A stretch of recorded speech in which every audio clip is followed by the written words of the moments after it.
I danni che provoca sono assimilabili solo a quelli del narcotraffico. È la contraffazione, un male che al giorno d'oggi pare inestirpabile soprattutto in una terra produttrice di bellezza e qualità come l'Italia, ancor più nel Veneto della scarpa eccellente e dell'abito perfetto. Su calzature, tessile, agroalimentare incombono loro i falsari, pericolosi tanto quanto i narcos. Sono anche attività criminali che si alimentano e si autofinanziano tra loro, e quindi criminalità organizzata significa finanziare il narcotraffico, il traffico di armi, lo sfruttamento di persone.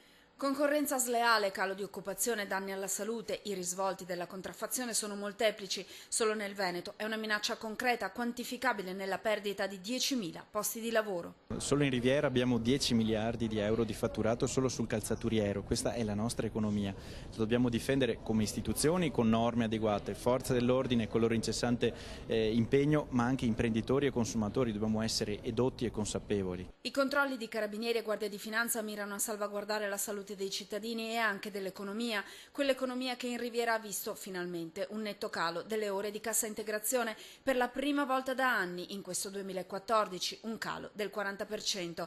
Anche per questo si sta studiando un marchio di garanzia per i prodotti della Riviera a tutela, per così dire, del prestigioso Made in Brenta. Noi in Riviera produciamo circa 21 milioni di paia di scarpe con un fatturato di 1,6 miliardi.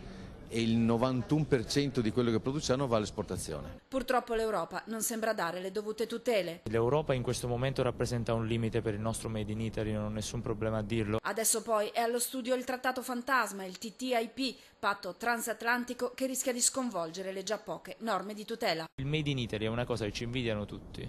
Quando facciamo mettere mano ad altri paesi invidiosi sul Made in Italy, cercano di distruggerlo. E allora oggi noi ci dobbiamo chiedere se l'Europa serve a distruggere le nostre eccellenze, a cosa ci serve?